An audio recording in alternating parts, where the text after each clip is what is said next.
ಶಂಕರಾಚಾರ್ಯ ಮಧ್ಯಮ ಅಸ್ಮದಾಚಾರ್ಯ ಪರ್ಯಂತ ಒಂದೇ ಗುರು ಪರಂಪರಾ. ಇಂದಿನ ದಿವಸ 12ನೇ ಶ್ಲೋಕದಲ್ಲಿ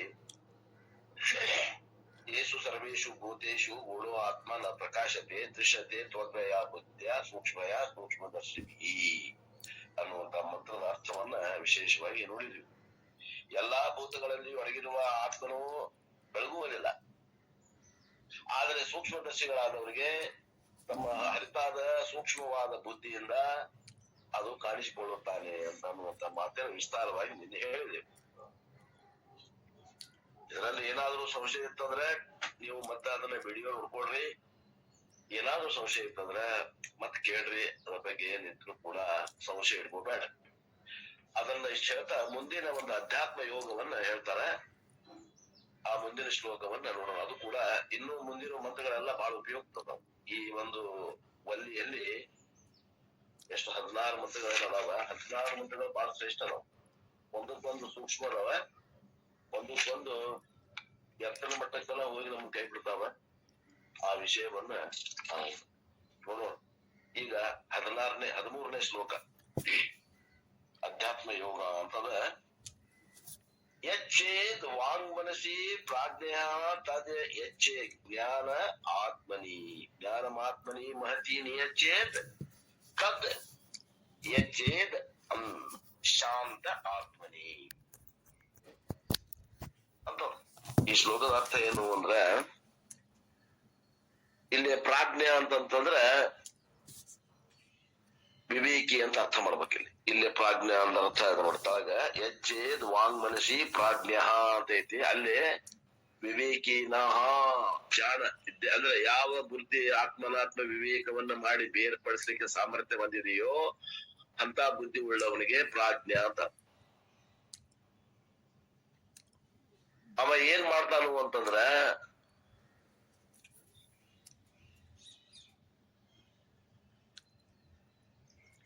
ಸ್ಥೂಲವನ್ನ ಸೂಕ್ಷ್ಮದಲ್ಲಿ ಕರಗಿಸ್ಕೊಂತ ಹೋಗ್ತಾನ. ಸ್ವಲ್ಪ ಕೇಳ್ರಿ.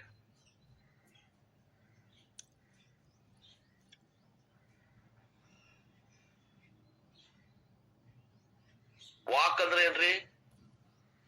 ಮಾತು. ವಾಕನ್ನು ಎಲ್ಲಿ ಏನ್ ಮಾಡ್ತಾನ? ಮನಸ್ಸಿನಲ್ಲಿ ಕರಗಿಸ್ತಾನ. ಮನಸ್ಸಿನಾಗ ಕರಗಿಸ್ತಾನ. ಈ ಶಬ್ದಾರ್ಥನ ಹೇಳ್ತೀನಿ, ಒಂದು ಅರ್ಥವನ್ನು ನೋಡೋಣ. ವಿವೇಕಿ ಆದವ ಏನ್ ಮಾಡ್ತಾನಂದ್ರೆ ಕರಗಿಸ್ತಾನ. ಹೆಂಗ್ ಕರಗಿಸ್ತಾನವ ಅಂದ್ರ ನಿತ್ಯತ್ವ ನಿಶ್ಚಯದಿಂದ ಕರಗಿಸ್ತಾನ. ಇದು ಸತ್ಯ ಅಲ್ಲ ಮಾತು, ಇದು ಸತ್ಯ ಅಲ್ಲ, ಇದು ರಿಲೇಟಿವ್ ರಿಯಾಲಿಟಿ ಅದ, ಇದು ಅಬ್ಸಲ್ಯೂಟ್ ರಿಯಾಲಿಟಿ ಅಲ್ಲ. ಮಾತು ಅನ್ನುವುದನ್ನ ಮಾತಿಗೆ ಕಾರಣವಾದಂತಹ ಮನಸ್ಸಿನಲ್ಲಿ ಲಯ ಮಾಡ್ತಾನ. ಪ್ರಾಜ್ಞ ಎಚ್ಚೇತಿ ಅಂದ್ರೆ ಏನು? ಮಿಥ್ಯತ್ವ ನಿಶ್ಚಯದಿಂದ ಅದನ್ನ ಕರಗಿಸ್ತಾನ ಅಂತ ಅರ್ಥ. ತಿಳ್ಕೊಡ್ರಿ. ಎಲ್ಲಿ ಕರಗಿಸ್ತಾನ? ಅದನ್ನ ಮಾತನ್ನ ಮನಸ್ಸಿನಾಗ ಕರಗಿಸ್ತಾನ.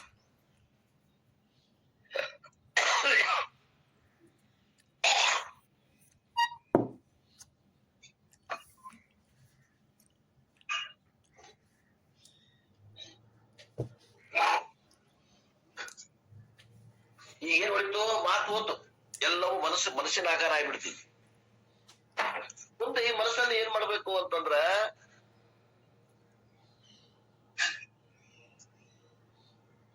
ಅವ ಏನ್ ವಿವೇಕಿ ಇರ್ತಾನ, ಅವ ಪ್ರಾಜ್ಞೆ ಏನ್ ಮಾಡ್ತಾನ ಮುಂದಂದ್ರ ಎಚ್ಚೇತಂದ್ರ ಅವನು ಕರಗಿಸ್ತಾನ. ಏನ್ ಕರಗಿಸ್ತಾನ ಅಂದ್ರ ಆ ಮನಸ್ಸನ್ನ ಕರಗಿಸ್ತಾನ. ಎಲ್ಲೇ? ಜ್ಞಾನೇ ಆತ್ಮನಿ ಬುದ್ಧಿಯಲ್ಲಿ ಕರಗಿಸ್ತಾನ. ಮನಸ್ಸನ್ನ ಬುದ್ಧಿಯಲ್ಲಿ ಕರಗಿಸ್ತಾನ. ಈಗ ಏನಾಗ್ಬಿಡ್ತು? ಮನಸ್ಸು ಹೋಗ್ಬಿಡ್ತು. ಸಂಕಲ್ಪ ವಿಕಲ್ಪ ಮಾಡುವಂತ ಮನಸ್ಸು ಹೋತು. ಈಗ ಏನಾಗ್ತದು? ಬುದ್ಧಿ ಆತು. ಮುಂದೆ ಏನ್ ಮಾಡ್ತಾನಮ್ಮ? ನಿಯಚ್ಚೇತ್ ಮತ್ತ ಅದನ್ನ ವಿಶೇಷವಾಗಿ ಕರಗಿಸ್ತಾನ. ಯಚ್ಚೇತ್ ನಿಯಚ್ಚೇತ್ ಅದ್ರ ವಿಶೇಷಣ. ವಿಶೇಷವಾಗಿ ಕರಗಿಸ್ತಾನಂತ. ಎದ್ರಾಗ ಹಾಕ್ತಾನ? ಅದನ್ನ ಜ್ಞಾನದಲ್ಲಿ ಹಾಕ್ತಾನ. ಅದನ್ನ ಏನ್ ಮಾಡ್ತಾನಮ್ಮ? ಮಹತ್ವದಲ್ಲಿ ಹಾಕ್ತಾನ. ಯಾವ್ದದ? ಆ ಬುದ್ಧಿಯನ್ನ ಮಹತ್ವದಲ್ಲಿ ಕರಗಿಸ್ತಾನ. ಈಗ ಬುದ್ಧಿ ಇಲ್ದಂಗ ಆಗ್ಬಿಡ್ತು. ಮಹತ್ತತ್ವ ಉಳ್ಕೊಂತು. ಮಹತ್ ತತ್ವ ಉಳ್ಕೊಂತು. ಆ ಮಹತ್ ತತ್ವವನ್ನ ಎಲ್ಲಿ ಕರಗಿಸ್ತಾನಪ್ಪ ಅಂತಂತಂದ್ರ ಆತ್ಮನಲ್ಲಿ ಕರಗಿಸ್ತಾನವ. ಈಗ ಏನ್ ಉಳಿತೈತೆ ಅಂದ್ರೆ ಕೇವಲ ಆತ್ಮ ಉಳಿತು ಅಂತ ಅರ್ಥ. ಅಂದ್ರೆ ಇವೆಲ್ಲ ಮಿಥ್ಯ ಅದವ, ಅವೆಲ್ಲ ಒಂದ ಸತ್ಯ ಅದ, ಆತ್ಮ ಒಂದ ಸತ್ಯ ಅದ. ಆತ್ಮನ ಅಧಿಷ್ಠಾನದಲ್ಲಿ ಭಿನ್ನ ಸತ್ತಾದಾಗ ಇವೆಲ್ಲ ತೋರಾಗತ್ತಾವ. ಮಹತ್ತು, ಬುದ್ಧಿ, ಮನಸ್ಸು, ವಾಕ್ ಇವು ಒಂದಕ್ಕೊಂದು ಸ್ಥೂಲ ಹಾಕೊಂತ ಬಂದಾವ. ಸ್ಥೂಲಗಳನ್ನ ಸೂಕ್ಷ್ಮದಲ್ಲಿ ಕರಗಿಸ್ಕೊಂತ ಹೋಗ್ತಾವ. ಯಾರು? ವಿವೇಕಿ. ಪ್ರಾಜ್ಞ. ಪ್ರಾಜ್ಞ ಯಚ್ಚತಿ ವಾಕ್, ಪ್ರಾಜ್ಞ ಯಚ್ಚತಿ ಮನಃ, ಪ್ರಾಜ್ಞ ಯಚ್ಚತಿ ಜ್ಞಾನೇ ಆತ್ಮನಿ, ಪ್ರಾಜ್ಞ ಯಚ್ಚತಿ ಜ್ಞಾನಂ, ಪ್ರಾಜ್ಞ ಯಚ್ಚತಿ ಮಹತಿ ಆತ್ಮನಿ, ಯಚ್ಚೇತ್ ತತ್ ಶಾಂತೇ ಆತ್ಮನಿ. ಈಗ ಒಂದಕ್ಕೊಂದು ಈ ಲಯ ಚಿಂತನ ಮಾಡ್ತಾರ. ಲಯ ಚಿಂತನ ಧ್ಯಾನ ಮಾಡುವಂತವ್ರು ಲಯ ಚಿಂತನೆ ಮಾಡ್ತಾರ. ಆ ರೀತಿ ಇದು ಒಂದು ಚಿಂತನ ಅದ. ಏನ್ ಮಾಡ್ಬೇಕ್ರಿ? ಲಯ ಚಿಂತನದೊಳಗ ವಿಚಾರ ಸಾಗರ ಯಾರ ಅಭ್ಯಾಸ ಮಾಡಿದ್ರ ಅದ್ರಾಗ ಬರ್ತದ. ಭೌತಿಕವಾಗಿ ಏನು ಮಾಡೋಂಗಿಲ್ಲ, ಮಾನಸಿಕವಾಗಿ ಮಾಡೋದು. ಯಾಕ ಮಾನಸಿಕವಾಗಿ ಮಾಡೋದ್ರಿ? ಈ ಜಗತ್ತು ಮಾನಸಿಕವಾಗಿ ಐತಿದು. ಇದು ಈಶ್ವರನ ಮಾಯೆ ಮನಸ್ಸು. ಈಶ್ವರನ ಮನಸ್ಸಿನಿಂದ ಹಂಗ ತೋರಾಗತ್ತದ. ನಿಜವಾಗಿ ಇಲ್ಲ ಈ ಜಗತ್ತು ಭ್ರಮದಾಗ ಐತಿ. ಜಗತ್ತು ಕಾರ್ಯಸ್ಯ ಕಾರಣೆ ಸಮಾವೇಶ ಲಯ ಅಂತ ಲಕ್ಷಣ ಮಾಡ್ಯಾರಪ್ಪ ಅಲ್ಲಿ. ನಮಸ್ಕಾರ ರೀ. ನಮಸ್ಕಾರ ರೀ ಬಸವರಾಜ. ಬರೋಬರ್, ಕರೆಕ್ಟ್. ಹ್ಞೂನ್ರಿಪ್ಪ ನಮಸ್ಕಾರ. ಲಯ ಮಾಡುದು ಆ ಲಯ ಚಿಂತನ ಅಂತಾರ. ಆ ಲಯ ಚಿಂತನೆ ಮಾಡ್ಕೊಂತ ಹೋದ್ರ ಸ್ಥೂಲ ರೂಪದಿಂದ ಸೂಕ್ಷ್ಮ ರೂಪವನ್ನ ಗ್ರಹಣ ಮಾಡ್ಲಿಕ್ಕೆ ಅನುಕೂಲ ಆಗ್ತದ. ನೋಡ್ರಿ, ಪಂಚಮಹಾಭೂತಗಳೆಲ್ಲ ಲಯವನ್ನ ಹೇಳ್ತಾರ. ಪೃಥ್ವಿಯನ್ನ ಏನ್ ಮಾಡೋದು? ನೀರೊಳಗ ಹಾಕೋದು. ಎಲ್ಲ ಕಡೆ ನೀರ್ ಹಾಕ್ತದ. ಅವಾಗ ಆ ನೀರನ್ನ ಅಗ್ನಿಯೊಳಗ ಹಾಕೋದು. ಎಲ್ಲ ಕಡೆ ಅಗ್ನಿ. ಆ ಅಗ್ನಿಯನ್ನ ವಾಯುವಿನಲ್ಲಿ ಹಾಕ್ರಿ, ಎಲ್ಲ ಕಡೆ ವಾಯು. ಆ ವಾಯುವನ್ನ ತಗೊಂಡು ಹೋಗಿ ಆಕಾಶದಲ್ಲಿ ಹಾಕ್ರಿ, ಎಲ್ಲ ಕಡೆ ಕೇವಲ ಪಳ್ಳು ಆಕಾಶ. ಆ ಆಕಾಶವನ್ನ ಮಾಯೆಯಲ್ಲಿ ಹಾಕ್ರಿ, ಕೇವಲ ಅನಿರ್ವಚನೀಯ ಮಾಯೆ. ಬೀಜ ರೂಪದಿಂದ ಜಗತ್ತದ ಅಲ್ಲಿ. ಆ ಮಾಯೆಯನ್ನ ಪರಮಾತ್ಮನಲ್ಲಿ ಲಯಗೊಳಿಸ್ರಿ. ಕೇವಲ ಎಲ್ಲಿ ಪೂರ್ವಕ್ ನೋಡ್ರಿ, ಪಶ್ಚಿಮಕ್ ನೋಡ್ರಿ, ಉತ್ತರಕ್ ನೋಡ್ರಿ, ದಕ್ಷಿಣಕ್ ನೋಡ್ರಿ, ವಾಯುವ್ಯ, ಈಶಾನ್ಯ, ಆಗ್ನೇಯ, ನೈಋತ್ಯ ಎಲ್ಲೇ ನೋಡಿದ್ರು ಕೂಡ ಅಲ್ಲಿ ಆತ್ಮನೇ ದರ್ಶನ ಆಗ್ತದೆ. ಈ ರೀತಿಯಿಂದ ಸ್ಥೂಲವನ್ನ ಸೂಕ್ಷ್ಮದಲ್ಲಿ ಲಯ ಮಾಡುವಂತ ಲಯ ಚಿಂತನೆ ಅಂತ. ಆ ವಿಷಯವನ್ನು ಕುರಿತು ಇಲ್ಲೇ ಅಧ್ಯಾತ್ಮ ಯೋಗ ಅನ್ನುವಂತ ಸಾಧನೆ ಹೇಳತ್ತಾರ. ಪ್ರಾಜ್ಞನು ವಾಕನ್ನು ಮನಸ್ಸಿನಲ್ಲಿ ಹಿಡಿದಿಡಬೇಕು. ನಾ ಲಯ ಅಂದೇನೆ ಅವರ ಮನಸ್ಸಲ್ಲಿ ಹಿಡಿದಿಡಬೇಕು ಅಂದಾರ. ಅದನ್ನು ಜ್ಞಾನವೆಂಬ ಆತ್ಮನಲ್ಲಿ ಹಿಡಿದಿಡಬೇಕು. ಆ ಜ್ಞಾನವನ್ನು ಮಹತ್ಯ ಎಂಬ ಆತ್ಮನಲ್ಲಿ ಹಿಡಿದಿಡಬೇಕು. ಅದನ್ನು ಶಾಂತನಾದ ಆತ್ಮನಲ್ಲಿ ಹಿಡಿದಿಡಬೇಕು. ಇಲ್ಲೇ ವಾಗೇಂದ್ರ ವಾಕ್ ಅಂತಂದ್ರೆ ವಾಗೇಂದ್ರ ಒಂದೇ ಹೇಳಿದ್ರಲ್ಲ ಅಂತಂದ್ರ ಅನ್ಬಾರ್ದು.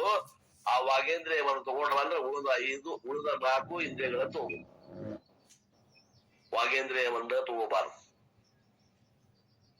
ಉಳಿದ 4 ಜ್ಞಾನೇಂದ್ರಿಯಗಳನ್ನ ತಗೋಬೇಕು. ಕಣ್ಣು, ಕಿವಿ, ಮೂಗು, ನಾಲಿಗೆ, ಚರ್ಮ ಎಲ್ಲವನ್ನ ಲಯ ಎಲ್ಲಿ ಮಾಡ್ಬೇಕು? ಮನಸ್ಸಿನಲ್ಲಿ ಲಯ ಮಾಡ್ಬೇಕು. ಆ ಮನಸ್ಸನ್ನ ಎಲ್ಲಿ ಲಯ ಮಾಡ್ಬೇಕು? ಮಹತ್ತಿನಲ್ಲಿ ಲಯ. ಬುದ್ಧಿಯಲ್ಲಿ. ಬುದ್ಧಿ ಮಹತ್ತ ಮಾಯೆಯನ್ನ ಆತ್ಮನಲ್ಲಿ ಲಯ ಮಾಡ್ರಿ ಅಂತ. ಯಾರಿದು ಅಧ್ಯಾತ್ಮ ಯೋಗ ಅನ್ನುವಂಥದ್ದು ಹೇಳ್ತಾರೆ ಇಲ್ಲಿ. ಅದರ ವಿಶೇಷವಾಗಿ ಅದರ ಬಗ್ಗೆ ಏನ್ ಹೇಳ್ತಾರ ಪೂರ್ವ ಕಾಮೆಂಟ್ರಿ ಅನ್ನುವಂಥದ್ದನ್ನ ನೋಡೋಣ. 13ನೇ ಶ್ಲೋಕ. That discriminating one should resolve the speech into mind. He should resolve the mind into intellect. He should resolve the intellect into mahat. He should resolve the mahat into the tranquil atma. Atma shantava. Tranquil and shanta atma. In the previous verse, Lord Yama said that sharp and subtle intellect is required for Atma Jnanam. Yamadharmaraya ನಚಿಕೇತನ ಉದ್ದೇಶಿಸಿ ನಮಗೆ ಏನ್ ಹೇಳಿದ ನಿನ್ನಿನ ಶ್ಲೋಕದಾಗ ಅಂದ್ರ, ಆತ್ಮಜ್ಞಾನವನ್ನ ಗ್ರಹಿಸ್ಲಿಕ್ಕೆ ಮನಸ್ಸು ನಮ್ ಬುದ್ಧಿ ಬಹಳ ಸೂಕ್ಷ್ಮ ಇರಬೇಕು. Many erroneously think that the mind is not required for self knowledge. ಬಹಳ ಮಂದಿ ತಪ್ಪು ತಿಳ್ಕೊಳ್ಕ ಏನ್ ಮಾಡ್ಕೊಳ್ಳಾರ ಅಂದ್ರೆ ಆತ್ಮಜ್ಞಾನಕ್ಕೆ ಮನಸ್ಸು ಬೇಕಾಗಿಲ್ಲ ಅಂತ ಕೊಡ್ಲಾರ. ಮನಸ್ಸಿಂದ ಏನೂ ಆಗೋದಿಲ್ಲ ಅಂತ ಈಗ ಹೇಳಾಗತ್ತಾರ. ಏನದ ನಿಮ್ಮ ತಪ್ಪು ತಿಳ್ಕೊಳಕ್ಕೆ ಬಿಡ್ರಿ ಅಂತಾರ. ಮನಸ್ಸಿಂದ ಏನ ಮನಯೇವ ಮನುಷ್ಯಾಣಂ ಕಾರಣಂ ಬಂಧ ಮೋಕ್ಷಯೋ. ಬಂಧಕ್ಕೂ ಮನಸ್ಸ ಕಾರಣ, ಮೋಕ್ಷಕ್ಕೂ ಮನಸ್ಸ ಕಾರಣ. ಅದು ಒಂದೇ ಇರುವಂತ ಸಾಧನ ನಮ್ಮಲ್ಲಿ. ಆ ಇರುವಂತ ಒಂದೇ ಸಾಧನ, ಬೇರೆ ಸಾಧನ ನಮ್ಮ ಕಡೆ ಯಾವ್ದು ಇಲ್ಲ. ಮಂದಿ ಏನ್ ವಿಚಾರ ಮಾಡ್ತಾರ ಅಂದ್ರೆ ಇದು ಮನಸ್ಸು ಅನ್ನುವಂಥದ್ದು ಏನದ ಪರಿಚ್ಛಿನ್ನದ, ಮತ್ತ ಆತ್ಮ ಅನ್ನೋದು ಪರಿಪೂರ್ಣದ, ವ್ಯಾಪಕದ. ಆ ಪರಿಚ್ಛಿನ್ನವಾದ ಆ ಮನಸ್ಸಿಗೆ ಪರಿಪೂರ್ಣವಾದ ಆತ್ಮನನ್ನ ಗ್ರಹಿಸ್ಲಿಕ್ಕೆ ಸಾಮರ್ಥ್ಯ ಇಲ್ಲ ಅಂತ ವಾದ ಮಾಡ್ತಾರೆ. ಆದ್ರ ನೀವೇನ್ ಮಾಡ್ಬೇಕು, ಈ ವಾದವನ್ನ ಬಿಡಬೇಕಿಲ್ಲ ಅಂತಾರ. ಈ ವಾದ ಮಾಡಕ್ ಹೋಗ್ಬೇಡ್ರಿ. ಆದ್ರೆ ಏನ್ ಮಾಡ್ರಿ, ಇಲ್ಲಿ ಹೇಳಿದಂಗೆ ನೀವು ಉಪಾಸನೆಯನ್ನ ಮಾಡ್ರಿ. ಅಂದ್ರ ಸಮಾಧಿಗೆ ಹತ್ರ ಆಗ್ತೀವಿ. ನಿಧಿಧ್ಯಾಸನ ಮಾಡ್ಲಿಕ್ಕೆ ಇದು ಮಂತ್ರ. ಕರಗಿಸ್ರಿ ಅಂತ ಏನ್ ಹೇಳಿದ್ನಿ, ಸ್ಥೂಲವನ್ನ ಸೂಕ್ಷ್ಮದಲ್ಲಿ ಕರಗಿಸ್ರಿ, ಕಾರ್ಯವನ್ನ ಕಾರಣದಲ್ಲಿ ಲಯಗೊಳಿಸ್ರಿ. ಆ ಲಯ ಮಾಡ್ಕೊಂತ ಹೋದಾಗ ಲಯ ಇಲ್ಲದಂತ ಒಂದು ಸ್ಥಿತಿ ಬರ್ತದ, ಅದಕ್ಕೆ ಸಮಾಧಿ ಅಂತ ಕರೀತಾರ. ಆ ಸಮಾಧಿ ಸ್ಥಿತಿಯನ್ನ ಪಡಿಬೇಕಾಗ್ತದ, ಅದಕ್ಕ ಆತ್ಮಜ್ಞಾನ ಅಂತಾರ. ಆ ಸಮಾಧಿ ಸ್ಥಿತಿ ಏನದ, ಅದನ್ನ ಗುರುತಿಸುವುದು ಏನದ, ಗುರುತಿಸೋದು ಅದು ಇದೆ. ಅದನ್ನೇ ಹೊಸದಾಗಿ ಆಗ್ಬೇಕಾಗಿಲ್ಲ, ಅಲ್ಲಿ ಅದನ್ನ ಗುರುತಿಸ್ಬೇಕು. It is clear from mantra 12 that you cannot drop the mind and intellect because you need them to acquire self-knowledge. ಮನಸ್ಸು ಬುದ್ಧಿಗಳ ಸಹಾಯದಿಂದನೇ ಮಾಡ್ಬೇಕಾಗ್ಯದ. ಮನಸ್ಸು ಬುದ್ಧಿಗಳನ್ನ ಬಿಟ್ಟು ಮಾಡ್ಲಿಕ್ಕೆ ಏನೂ ಸಾಧ್ಯ ಇಲ್ಲ, ಅವ ಸಾಧನೆಗಳಾಗ್ಯಾವ. It is said elsewhere in the other scriptures that the mind cannot know the Atma. Example, Kenopanishad 1.6. ಕೆಲವೊಂದು ಉಪನಿಷತ್ ಒಳಗ ಏನ್ ಹೇಳ್ಯಾರಂದ್ರ, ಮನಸ್ಸಿನಿಂದ, ಶಾಸ್ತ್ರ ಅಂದ್ರೆ ಉಪನಿಷತ್ತು, ಈ ಉಪನಿಷತ್ ಒಳಗ ಅಂದ್ರೆ ಕೇನೋಪನಿಷತ್ ಒಳಗ 1ನೇ ಅಧ್ಯಾಯ 6ನೇ ಮಂತ್ರದಾಗ ಹೇಳ್ಯಾರ. ನಾವು ಟಚ್ ಮಾಡೇವಿ ಕೇನೋಪನಿಷತ್. ಅಲ್ಲಿ ಏನ್ ಹೇಳ್ಯಾರಂದ್ರ, ಮನಸ್ಸಿನಿಂದ ಆತ್ಮಜ್ಞಾನ ಆಗುದಿಲ್ಲ ಅಂತ ಹೇಳ್ಯಾರ. It is not contradicted to the above statement. ಇಲ್ಲಿ ಮನಸ್ಸಿನಿಂದ ಆತ್ಮಜ್ಞಾನ ಆಗ್ತದೆ ಅಂದಾರ, ಅಲ್ಲಿ ಮನಸ್ಸಿನಿಂದ ಆಗುದಿಲ್ಲ ಅಂತ ಹೇಳ್ಯಾರ. ಮತ್ತೇನ್ರಿ ಒಂದಕ್ಕೊಂದು ವಿರೋಧವಾದಂತ ಮಾತುಗಳನ್ನು ಹೇಳಕತ್ತಾವಲ್ಲ, 2 ಉಪನಿಷತ್ತು ಅಂತೀರೇನು? ಕೇನೋಪನಿಷತ್ತು ಅಭ್ಯಾಸ ಮಾಡೇವಿ, ಕಠೋಪನಿಷತ್ತು ಅಭ್ಯಾಸ ಮಾಡಾಕತ್ತೇವಿ. ಕೇನೋಪನಿಷತ್ತಾಗಿ ಹೇಳ್ಯಾರ, ಪರಿಚ್ಛಿನ್ನವಾದ ಮನಸ್ಸು ಪರಿಪೂರ್ಣವಾದಂತ ಆತ್ಮನನ್ನ ಗ್ರಹಿಸ್ಲಿಕ್ಕೆ ಸಾಮರ್ಥ್ಯ ಇಲ್ಲ ಅಂತ ಹೇಳ್ತು. ಆದ್ರ ಅದ ಇಲ್ಲೇ ಕಠೋಪನಿಷತ್ತಲ್ಲಿ ಯಮಧರ್ಮರಾಯ ನಚಿಕೇತನ ಉದ್ದೇಶಿಸಿ ಏನ್ ಹೇಳಕತ್ತಾರ ಅಂತಂದ್ರ, ಆತ್ಮಜ್ಞಾನ ಆಗ್ತದ, ಆದ್ರ ಸೂಕ್ಷ್ಮ ಅಂತಃಕರಣಕ್ಕೆ ಆಗ್ತದ ಅಂತ ಹೇಳಾಕತ್ತೀರಿ. ಮತ್ತೆ ಯಾವ್ದು ಖರೆ? ಒಂದಕ್ಕೊಂದು ವಿರೋಧವಾದಂತಹ ವಾಕ್ಯಗಳನ್ನ ನೀವು ಹೇಳಾಕತ್ತೀರಿ ಅಲ್ಲ ಅಂದ್ರ, ಇದಕ್ ಸರಳ ಉತ್ತರ ಏನಪ್ಪಾ ಅಂದ್ರ, ಶಂಕರಾಚಾರ್ಯ ಕೊಡ್ತಾರ ಸರಳ ಉತ್ತರ. ಏನಂದ್ರ, ಯಾವಾಗ ಶಾಸ್ತ್ರಗಳ ಇದು ಮನಸ್ಸಿನಿಂದ ಗ್ರಹಿಸ್ಲಿಕ್ಕೆ ಆಗುದಿಲ್ಲ ಆತ್ಮತತ್ವ ಅಂತ ಹೇಳ್ತಾರ ಅಂತಂದ್ರ, ಅದ್ರ ಅರ್ಥ ಏನು ಅಂತಂದ್ರ, ಯಾವ ಅಂತಃಕರಣ ತಯಾರಿಲ್ಲ, ಸಾಧನ ಚತುಷ್ಟಯ ರಹಿತದ ಅಂತ ಅಂತಃಕರಣಕ್ ಸಾಧ್ಯ ಇಲ್ಲ ಅಂತ ಹೇಳ್ಯಾರ. ಮತ್ತೆ ಎಲ್ಲಿ ಸಾಧ್ಯದ ಅಂತಃಕರಣಕ್ಕ ಜ್ಞಾನ ಆಗುವ ಸಾಧ್ಯತೆ ಹೇಳ್ಯಾರ, ಅಲ್ಲಿ ಯಾವಾಗ ಸಾಧ್ಯತೆ ಅಂತ ಹೇಳ್ಯಾರ ಅಂತಂದ್ರ, ಅಂತಃಕರಣ ಚತುಷ್ಟಯಗಳು ಏನಿರ್ಬೇಕು? ಅಂತಃಕರಣ ಚತುಷ್ಟಯ ಅಲ್ಲ, ಅಂತಃಕರಣ ಹರ್ತಿರ್ಬೇಕು. ಸಾಧನ ಚತುಷ್ಟಯ ಸಂಪನ್ನವಾದಂತ ಅಂತಃಕರಣ ಇರ್ಬೇಕು. ವಿವೇಕ, ವೈರಾಗ್ಯ, ಶಮಾಧಿ, ಷಟ್ಗುಣ ಸಂಪತ್ತಿ, ಮುಮುಕ್ಷತ್ವ, ತೀವ್ರತರವಾದ ಮುಮುಕ್ಷತ್ವ ಇದ್ದಂತ ಮನಸ್ಸು ಅಂತಃಕರಣದಲ್ಲಿ ಜ್ಞಾನ ಆಗ್ತದ. ಎಲ್ಲಿ ಯಾವ ಮಾತು ಎಲ್ಲಿ ತಿಳ್ಕೋಬೇಕು ಅಲ್ಲೇ ಹೊಂದಿಸಿ ತಿಳ್ಕೊಂಡ್ರೆ ಸರಿ, ಏನ್ ಗೊಂದಲ ಇಲ್ಲ. ಇಲ್ಲಾಂದ್ರೆ ಗೊಂದಲ ಅನಿಸ್ತಾವೆ. ಇಲ್ಲಿ ಯಮಧರ್ಮರಾಯ ಏನ್ ಮಾಡಾಕತ್ತಾನ, ಏನು ಹೇಳಿಕೊಡಾಕತ್ತಾನ ನಚಿಕೇತನಿಗೆ ಅಂದ್ರೆ, ಒಂದು ಧ್ಯಾನವನ್ನ ಹೇಳಿಕೊಡಾಕತ್ತಾನ, ಮೆಡಿಟೇಷನ್ ಹೇಳಿಕೊಡಾಕತ್ತಾನ. ಈರಣ್ಣವ್ರು ಅದೇನೇನೋ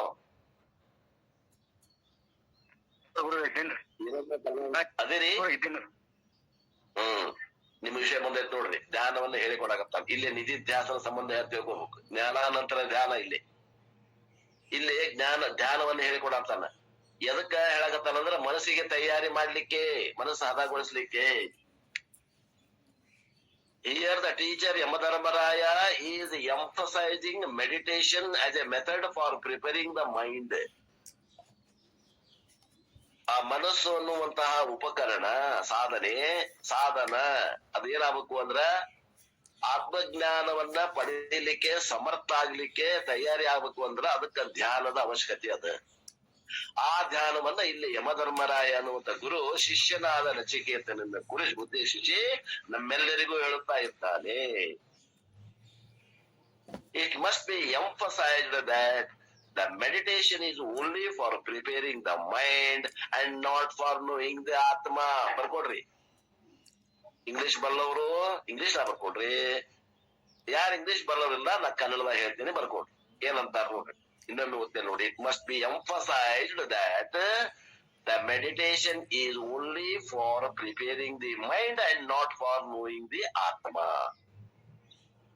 ಇಲ್ಲೇ ನೀವು ಬಹಳ ಲಕ್ಷ ಕೊಟ್ಟು ತಿಳ್ಕೊಡ್ರಿ ಅಂತಾರೆ. ಎಂಫಸೈಸ್ ಅಂದ್ರೆ ಏನ್ರಿ? ಲಕ್ಷ ಕೊಟ್ಟು ಕೇಳ್ರಿ. ಧ್ಯಾನ, meditation is only for preparing the mind. ಆ ಮನಸ್ಸನ್ನ ತಯಾರಿ ಹದಗೊಳಿಸ್ಲಿಕ್ಕೆ ಐತೆ ಹೊರತು ಆತ್ಮಜ್ಞಾನಕ್ಕಾಗಿ ಮೆಡಿಟೇಷನ್ ಧ್ಯಾನ ಇಲ್ಲ. ಒತ್ತು ಕೊಟ್ಟು ಹೇಳಾಗತ್ತೀನಿ, ಕೇಳ್ರಿ. ನಿಧಾನವಾಗಿ ಹೇಳಾಗತ್ತೀನಿ, ಬರ್ಕೊಡ್ರಿ. It must be emphasized that the meditation is only for preparing the mind and not for knowing the Atma. ಧ್ಯಾನವನ್ನ ಹೇಳಿದ್ರೆ ಎಲ್ಲೇ ಹೇಳಿ, ಧ್ಯಾನವನ್ನ ಹೇಳಿದ್ರೆ ಆತ್ಮಜ್ಞಾನಕ್ಕೆ ಸಹಾಯಕ ಆಗ್ಲಿ ಅಂತ ಹೊರತು, ಅಂತಃಕರಣ ತಯಾರಾಗ್ಲಿ ಅಂತ ಹೊರತು ಆತ್ಮಜ್ಞಾನಕ್ಕಾಗಿ ಧ್ಯಾನವನ್ನ ಎಲ್ಲಿಯೂ ಹೇಳಿಲ್ಲ. Atmagnanam is only possible through the Guru and Shastra. ಆತ್ಮಜ್ಞಾನ ಗುರು ಮತ್ತು ಶಾಸ್ತ್ರಗಳ ಸಹಾಯದಿಂದ ಶ್ರವಣ ಮಾಡಿದಾಗ, ಮನನ ಮಾಡಿದಾಗ, ನಿಧಿಧ್ಯಾಸನ ಮಾಡಿದಾಗ ಲಭ್ಯ. For the Guru Shastra Upadesha to work, one needs a prepared mind. ಆ ಗುರು ಹೇಳಿದ ಶಾಸ್ತ್ರ ತಿಳಿಬೇಕು ಅಂದ್ರ ಆ ಎದುರಿಗಿದ್ದಂತ ಶಿಷ್ಯನ ಅಂತಃಕರಣ ತಯಾರಿ ಇರಬೇಕು, ಪೂರ್ವ ತಯಾರಿ. ಆ ಪೂರ್ವ ತಯಾರಿಯನ್ನ ಮಾಡ್ತದ ಯಾವುದು? ಧ್ಯಾನ. ಪೂರ್ವ ತಯಾರಿ ಆದ್ಮೇಲೆ ಜ್ಞಾನ ಏನೈತಿ ಅದು ತನ್ನ ಕೆಲಸ ಮಾಡ್ತದ. ಶ್ರವಣ, ಮನನ, ನಿಧಿಧ್ಯಾಸನ, ಇವು ಮೂರು ಮುಪ್ಪರಿಗೆ ನಾವು ಜ್ಞಾನವೆನ್ನುತ್ತೇವೆ. ಇನ್ನ ಮೆಡಿಟೇಷನ್ ಅಂತ ಐತಲ್ಲ, ಧ್ಯಾನ, ಅದು ಎಷ್ಟು ವಿಧ ಅಂದ್ರೆ ಅದು 2 ವಿಧ. ಒಂದೇನೋ ಸಗುಣ ಈಶ್ವರ ಧ್ಯಾನ, ಇನ್ನೊಂದೇನು ನಿರ್ಗುಣ ಈಶ್ವರ ಧ್ಯಾನ. ಸಗುಣೇಶ್ವರ ಧ್ಯಾನ ಅಂದ್ರೆ ಏನು? ಸಗುಣೇಶ್ವರ ಧ್ಯಾನ ಅಂತಂದ್ರ ಒಂದು ರೂಪವುಳ್ಳಂತಹ ಆ ಪರಮಾತ್ಮನ ಪ್ರತಿಬಿಂಬ, ಪ್ರತೀತಿಗೆ ಅಥವಾ ಪರಮಾತ್ಮನ ಒಂದು ಆಲಂಬನ ಇಟ್ಕೊಂಡು ಒಂದು ಗೊಂಬೆ ಅಥವಾ ಒಂದು ಮೂರ್ತಿ ಅಥವಾ ಒಂದು ಫೋಟೋ ಆಗ್ಲಿ ಒಂದು ಆಲಂಬನ ಇಟ್ಕೊಂಡು ಆ ಒಂದು ಮೂರ್ತಿಯ ಮೇಲೆ ಧ್ಯಾನವನ್ನು ಮಾಡೋದು ಏನೈತಿ ಅದು ಸಗುಣ ಈಶ್ವರ ಧ್ಯಾನ ಅಂತ. ಇದನ್ನ ಯಾವಾಗ ಮಾಡ್ಬೇಕು ಅಂದ್ರ ವೇದಾಂತಕ್ಕೆ ಬರೋಕ್ಕಿಂತ ಪೂರ್ವದಲ್ಲಿ ಮಾಡ್ಬೇಕು. ಎದಕ್ ಮಾಡ್ಬೇಕು ಅಂದ್ರ ಅಂತಃಕರಣ ಏಕಾಗ್ರ ಆಗ್ಲಿಕ್ಕೆ ಮಾಡ್ಬೇಕು. ತಿಳ್ಕೊಡ್ರಿ. ಇನ್ನ ನಿರ್ಗುಣ ಈಶ್ವರ ಧ್ಯಾನ ಅಂತದ. ಇದನ್ನ ಯಾವಾಗ ಮಾಡ್ಬೇಕು ಅಂದ್ರ ವೇದಾಂತಕ್ಕೆ ಬಂದ ಮ್ಯಾಗ ಜ್ಞಾನ ಮಾಡ್ಕೊಂಡ ನಂತರ, ಜ್ಞಾನ ನಂತರ ನಮ್ಮ ಸ್ವರೂಪದ ಸಾಕ್ಷಾತ್ಕಾರ ಆದ ನಂತರ ನಾವು ಹೊಳ್ಳೆ ಬೇಕಂದಾಗ ಮತ್ತೆ ನಾವು ಹೆಂಗ ನಮ್ಮ ರೊಕ್ಕ ನಮ್ಮ ಟ್ರೆಜರಾಗ ಐತಲ್ಲ ಇಲ್ಲ ಅನ್ನುವಂಥದನ್ನ ಹೆಂಗ ನೋಡ್ತೀವಿ, ನಿಧಿಯನ್ನ ಧ್ಯಾಸ ಮಾಡ್ತೀವಿ, ಹಂಗ ನಮ್ಮ ಸ್ವರೂಪದ ಧ್ಯಾಸವನ್ನ ಮಾಡ್ಕೋಬೇಕಾದಾಗ ಉಪಯೋಗ ಮಾಡುವಂತಹದ್ದು ನಿಧಿಧ್ಯಾಸನ ಸಲುವಾಗಿ ನಾವು ಧ್ಯಾನವನ್ನು ಮಾಡ್ತೀವಿ. ವಿಪರೀತ ಭಾವನೆಯನ್ನ ಕಳ್ಕೊಳಕ ನಿಧಿಧ್ಯಾಸನ ಮಾಡ್ತೇವಿ. ಅದಕ್ಕೇನಂತಾರ? ನಿರ್ಗುಣ ಈಶ್ವರ ಧ್ಯಾನ ಅಂತೇವಿ. ಇದನ್ನ ಯಾವಾಗ ಮಾಡ್ಬೇಕು? ವೇದಾಂತಿಕ ಸ್ಟಡಿ ಆದ್ಮೇಲೆ ನಾವು ಮಾಡ್ಬೇಕು. ತಿಳ್ಕೊಡ್ರಿ. ಯಾರು ಹೇಳುದಿಲ್ಲ, ಬಿಚ್ಚಿ ಹೇಳುದಿಲ್ಲ. ಇಲ್ಲಿ ಮಠ ಬರೋದೇ ಇಲ್ಲ. ನಾವು ಯಾವ್ದೋ ಒಂದು ಸ್ಟೇಷನ್ದಾಗ ನಿಂತಿರ್ತಾರ, ಧ್ಯಾನದಿಂದ ಮೋಕ್ಷ ಅನ್ಕೊಂತ ನಿಂತ್ಬಿಡ್ತಾರ ಅಲ್ಲೇ. Without upasana, the knowledge acquired in the mind is unassimilated. ಉಪಾಸನ ರಹಿತವಾದಂತಹ ಜ್ಞಾನ ಸಂಪಾದನೆ ಏನಾಗ್ತದ ಅಂದ್ರ ಅದು ಪಚನ ಆಗುದಿಲ್ಲ. ಅದು ಉಂಡಂತ ಆಹಾರ ರಕ್ತ ಆಗುದಿಲ್ಲ. ಪಚನ ಆಗುದಿಲ್ಲ ಅಂದ್ರೆ ಏನ್ರಿ? ಅದು ಅನ್ನ ಹೋಗಿ ರಕ್ತ ಆಗುದಿಲ್ಲ. ಅದ್ರ ಅರ್ಥ ಏನು? ಆ ಜ್ಞಾನ ನಮಗ ಕಷ್ಟ ಕಾಲಕ್ಕೆ ಉಪಯೋಗ ಬೀಳುವುದಿಲ್ಲ. ಹೇಳಾಕ ಕಷ್ಟ ಬರ್ತದ. ನಮಗ ಕಷ್ಟ ಬಂದೈತಪ್ಪ, ವ್ಯವಹಾರದಾಗ ಏನೋ ಒಂದು ಆಗಬಾರ್ದ ಘಟನೆ ಆಗ್ಯದ. ನಮ್ಗ ಅಗದಿ ತೀರ ಹತ್ತಿರದವ್ರದ ಮರಣ ಆಗ್ಯದಪ್ಪ. ಈಗ ವೇದಾಂತ ಅಭ್ಯಾಸ ಮಾಡೀವಿ. ಅವಾಗ ನಾ ಬೋಧನೆ ಮಾಡುವುದನ್ನ ತಪ್ಪಿಸ್ಬೇಕಂದ್ರೆ ಅವಾಗ ಏನಾಗ್ಬೇಕು, ನಮಗ ವೇದಾಂತದ ಜ್ಞಾನ ನೆನಪಾಗ್ಬೇಕು. ಅದು ನೆನಪಾಗೋದಿಲ್ಲ ಅವಾಗ. ಯಾವಾಗ ಆ ಒಂದು ಅಂತಃಕರಣಕ್ಕ ಉಪಾಸನೆಯದು ಬಲ ಇಲ್ಲ ಅಂದ್ರ ಅವಾಗ ಆ ಏನ್ ಜ್ಞಾನ ಮಾಡ್ಕೊಳಲ್ಲ, ಆ ಒಂದು ಕಷ್ಟ ಸಮಯದಲ್ಲಿ ಆ ಜ್ಞಾನ, ಆತ್ಮಜ್ಞಾನ ಅವನ ನೆನಪಿಗೆ ಬರುವುದಿಲ್ಲ. ಒಂದ್ ವೇಳೆ ನೆನಪಿಗೆ ಬಂತು ಅಂದ್ರ ಅವಾಗ ಅದು ಬಂದಂತ ಕಷ್ಟ ಎಲ್ಲವೂ ಕ್ಷಣ ಮಾತ್ರದಲ್ಲಿ ಇಲ್ಲದಂಗಾಗಿ ಹೋಗ್ತದ. ವಿಚಾರ ಮಾಡ್ರಿ,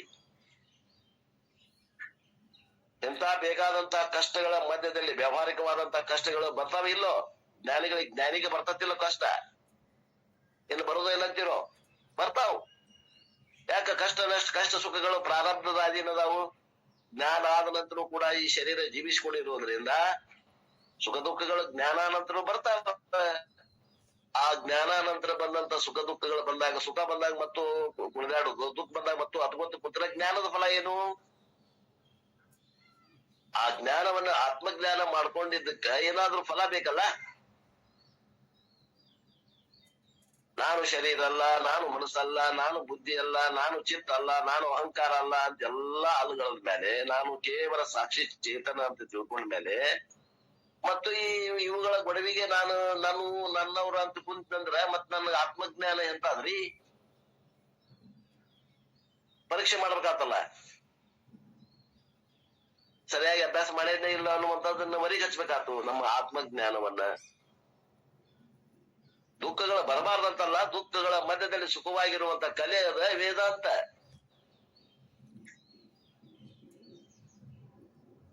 ಅವಾಗ ಆ ಕಷ್ಟಗಳ ಮಧ್ಯದಲ್ಲಿ ವೇದಾಂತದ ಜ್ಞಾನ ನಮ್ಗೆ ನೆನಪಿಗೆ ಬರಬೇಕು ಅಂದ್ರೆ ನಮ್ಮ ಉಪಾಸನೆಯ ಬಲ ಇರಬೇಕು ಅಂತಾರ.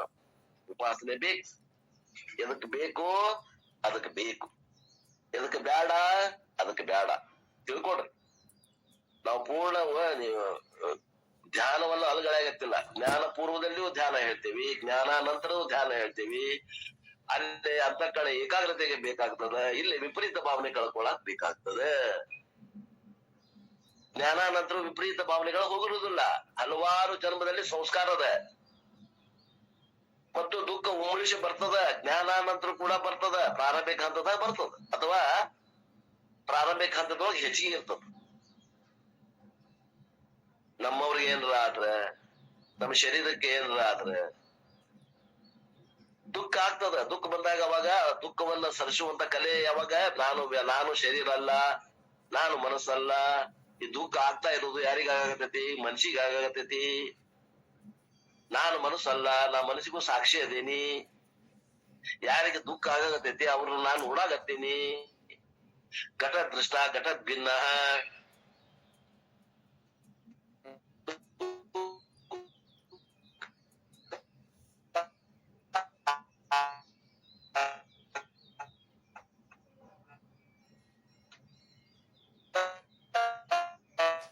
ಸರಿ ಕೇಳೋದು ಸರಿ ಹಾಕೋದ್ರಿ, ಸರಿ ಕೇಳೋದ್ರಿ.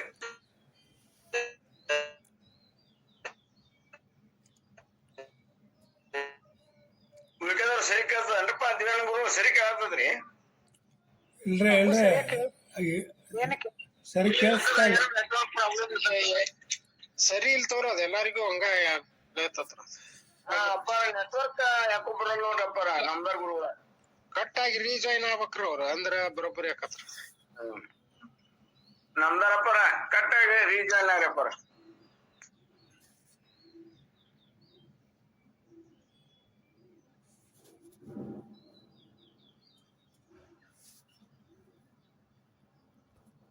ಸಗುಣದಾಯ ಯಾರಿಗೆ ಬೇಕು ಅಂತಂದ್ರೆ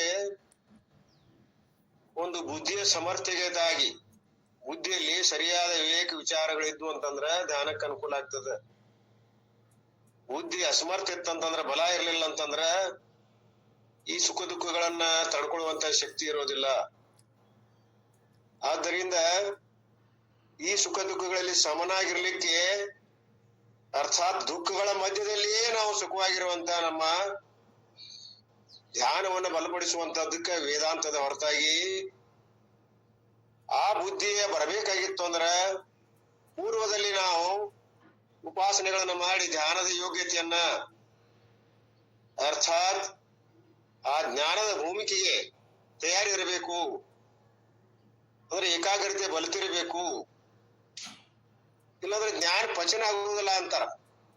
ಉಪಾಸನಾ ರಹಿತವಾದಂತ ಜ್ಞಾನ ಪಚನ ಆಗುವುದನೇ ಇಲ್ಲ, ವಿಪರೀತ ಜ್ಞಾನ ಹೋಗಿರುದು. ಇಲ್ಲಿ ಮಾತ್ರ ಎರಡನೇ ಧ್ಯಾನದಲ್ಲಿ ಮಾತ್ರ ಅಂತ ಸಮರ್ಥವಾದಂತ ಬುದ್ಧಿ, ಇಲ್ಲಿ ಶ್ರವಣಾದಿಗಳ ಸಾಧನ ಅದಾವಲ್ಲ, ಶ್ರವಣ ಮನನ ನಿಧಿದಾಸಗಳನ್ನ ಮಾಡಿ ಆ ಮೆಟ್ಲು ಏರ್ಬೇಕಾಗೈತಿ. ಇಲ್ಲಿ ಬುದ್ಧಿ ಸಮರ್ಥಿತದ, ಅವಾಗ ವಿಪರೀತ ಭಾವನೆ ಅಂತ ಬರ್ತದ. ಆತ್ಮಾಕಾರ ಪ್ರವಾಹ ಪ್ರವರ್ಧನ ಮೊದಲು ಬಲಿಸ್ಬೇಕಾಗಿತ್ತು ಅಂತಂದ್ರ ವಿಪರೀತ ಧ್ಯಾನವನ್ನ ಕಳಿಬೇಕು. ವಿಪರೀತ ಧ್ಯಾನ ಅಂದ್ರೆ ಏನು? ಅಲ್ಲದ್ರಲ್ಲಿ ಅವದೆಂಬ ಬುದ್ಧಿ, ಅನ್ನದ ಜನ್ಮದ ವಾಸನೆಗಳ ಬಂದು ಅಲ್ಲಿ ನಿಲ್ತಾವ, ಅವುಗಳನ್ನು ತೆಗೆದು ಹಾಕ್ಬೇಕಾಗಿತ್ತಂದ್ರೆ ಬುದ್ಧಿ ಸಮರ್ಥಿರ್ಬೇಕು. ಬುದ್ಧಿ ಸಮರ್ಥಿರ್ಬೇಕಂದ್ರೆ ಏಕಾಗ್ರತೆ ಈ ಹಿಂದೆ ಸಾಧಿಸ್ಕೊಂಡ್ ಬಂದಿರ್ಬೇಕು. ಆ ಬುದ್ಧಿ ಬಲ ಏನಿರ್ತದಲ್ಲ, ಅಲ್ಲಿ ಆತ್ಮನಾತ್ಮ ವಿಚಾರಗಳನ್ನ ಮಾಡಿ ಸ್ವರೂಪದಲ್ಲಿ ನಿಲ್ಲಿಕ್ಕೆ ಸಾಧ್ಯ ಆಗ್ತದ. ಎಂತ ಹೊರ ಕಷ್ಟ ಕಾರ್ಯಗಳಿದ್ರು ಕೂಡ ದೃಢ ಇರ್ತದ. ಇಲ್ಲಿ ಧ್ಯಾನ ಫಲಿಸ್ತದ ಅಂತ ಹೇಳ್ತಾರ. ನಿರ್ಗುಣ ಉಪಾಸನೆ ಬಂದ್ರ ನೋಡಿ, ಬಂದ್ರ ಈಗ ಸರಿಯಾಗಿ ಕೇಳ್ತೇನೆ ನೋಡ್ರಿ. ಯಾಕಂದ್ರೆ ನಾನು ಇದು ಮಾಡಿದೆ, ರಿಬೂಟ್ ಮಾಡಿ ಬಂದೆ ಹೊಳ್ಳಿ. ಈಗ ಸರಿಯಾಗಿ ಕೇಳಿಸ್ತಾನೆ? ಹೌದ್ ಸರ್, ಕೇಳಾಗ್ತದ. ಸರಿ ಸರಿ, ರಿಬೂಟ್ ಮಾಡಿದೆ, ಏನಾಯ್ತು ಪ್ರಾಬ್ಲಮ್ ಗೊತ್ತಿಲ್ಲ.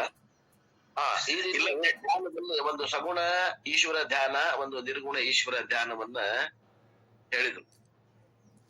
ಅದ ಏನ್ ಹೇಳ್ತಾ ಇದ್ದೆ ಅಂದ್ರ, ಜ್ಞಾನಾನಂತರ ಕೂಡ ಪ್ರಾರಬ್ಧ ಅನುಸಾರ ಸುಖ ದುಃಖಗಳು ಮನುಷ್ಯನಿಗೆ ಬರ್ತಾವ. ಆ ದುಃಖಗಳು ಬಂದಾಗ ನಿಯಂತ್ರಣ ಮಾಡ್ಕೊಳ್ಳಿಕ್ಕೆ ಆತ್ಮಜ್ಞಾನದ ನೆನಪಾಗಬೇಕು. ನಾ ಯಾರು, ಯಾರಿಗೆ ದುಃಖ ಆಗತ್ತದ? ನನಗಾಗತೈತೆ ಅಂತೇನ. ಅದು ಯಾರಿಗ ಆಗತೈತಿ ದುಃಖ? ಯಾರು ಹೇಳ್ತೀರಿ? ದುಃಖ ಯಾರಿಗ ಆಕತ್ರಿ? ನೀವ್ ಹೇಳ್ಕರಿ.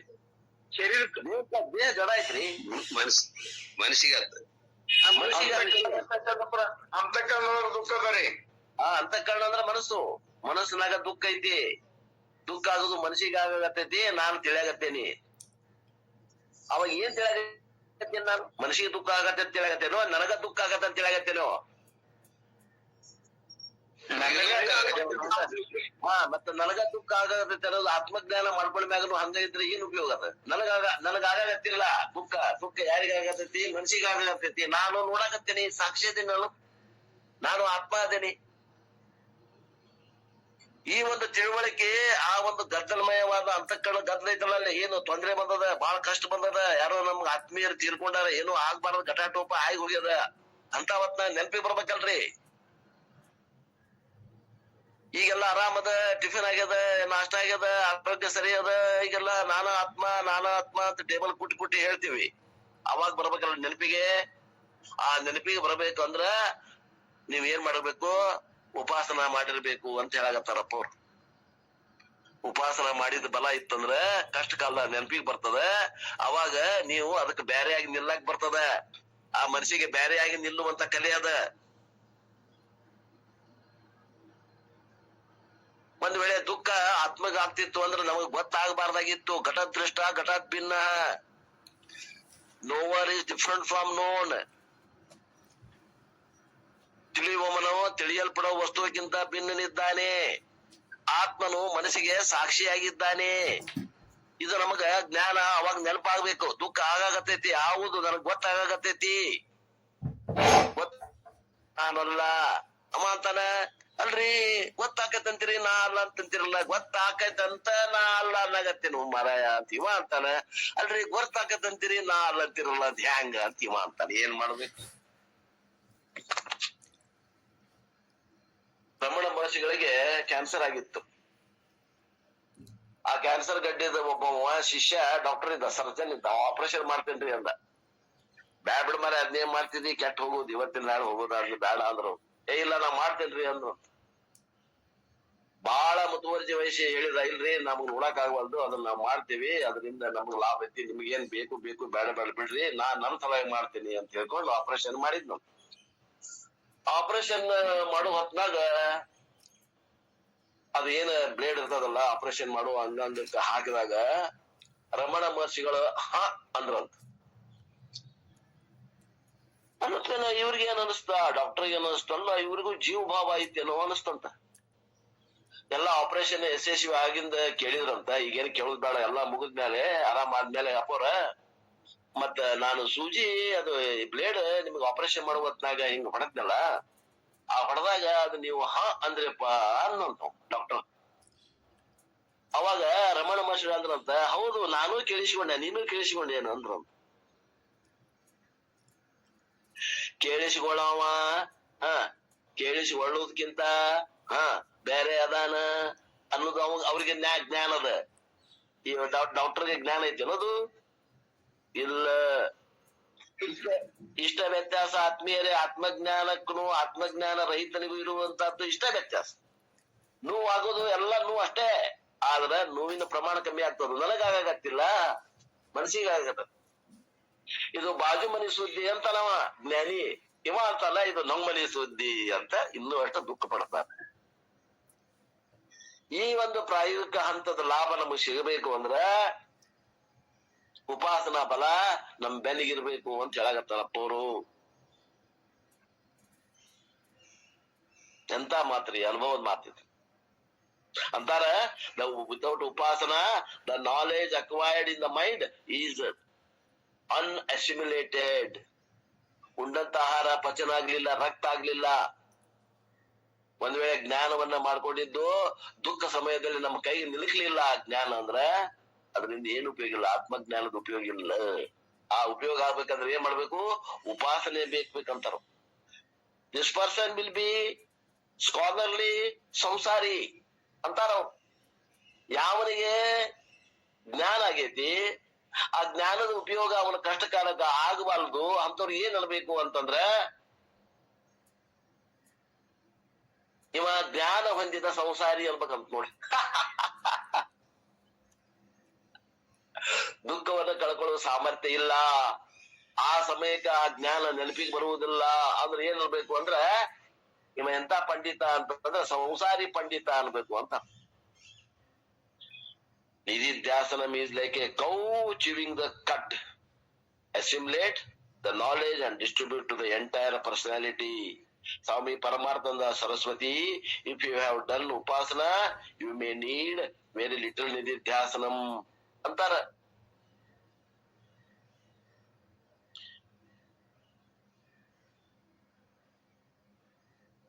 ನಿಧಿಧ್ಯಾಸನ ಅಂತಂದ್ರ ಮೆಲಕ್ ಹಾಕೋದು. ಆಕಳ ಹೆಂಗ ಮೆಲಕ್ ಹಾಕ್ತದಲ್ಲ, ಆ ಉಂಡಿದ ಆಹಾರವನ್ನ ಹೊರಗೆ ತೆಗೆದು ಮತ್ತ ಅದನ್ನ ಸಣ್ಣ ಮಾಡಿ ಮತ್ ಪಚನ ಮಾಡಾಕ ಅನುಕೂಲ ಆಗುವಂಗ ಹೆಂಗ್ ತಿಂತೈತಿ, ಹಂಗ ಮೆಲಕ್ ಹಾಕಿ ಮೆಲಕಾಡಿಸಿ ಮತ್ತ ಹೊರಳಿ ತಿನ್ನುವುದಕ್ಕೆ ಏನಂತೇವಿ? ನಿಧಿಧ್ಯಾಸನ ಅಂತೇವಿ ಅಂತಾರಪ್ಪವ್ರು. ತತ್ ತೊಮ್ಮಶಿ ಅಂತ ಒಮ್ಮೆ ಹೇಳ್ಬಿಟ್ಟು ಗುರುಗಳು ಅದನ್ನ ಪುನಃ ಮೆಲಕ್ ಹಾಕ್ಬೇಕು. ನಿನ್ನೆ ಏನ್ ಮಾಡಿದ್ರು? ಅವಸ್ಥಾತ್ರಯ ವಿವೇಕವನ್ನ ಹೇಳಿದ್ರು, ಪಂಚಕೋಶ ವಿವೇಕವನ್ನ ಹೇಳಿದ್ರು ನಿನ್ನೆ. ಅದನ್ನ ಮತ್ತೆ ಮೆಲಕ್ ಹಾಕ್ಬೇಕು, ಮೇಲಿಂದ ಮೇಲೆ ಮಾಡ್ಬೇಕು ನಿಧಿಧ್ಯಾಸನ. ಆ ನಿಧಿಧ್ಯಾಸನ ಮಾಡಿದ್ರೆ ಅಂತ ಅಂತಃಕರಣಕ್ಕೆ ಏನಾಗ್ತದ ಅಂದ್ರೆ ಆ ಕಷ್ಟಗಳನ್ನ ಎದುರಿಸುವಂತ ಸಾಮರ್ಥ್ಯ ಬರ್ತದ. ಆ ಕಷ್ಟ ಕಾಲದಲ್ಲಿ ಆತ್ಮಜ್ಞಾನ ನೆನಪಿಗೆ ಬರ್ತದ. ಆ ನೆನಪಿಗೆ ಬಂದಾಗ ಏನಾಗ್ತದ ಅಂದ್ರ ಆ ಸ್ಮರಣ ಮಾತ್ರ ವಿಘ್ನ ಜಾತಂ ವಿನಶ್ಯತಿ.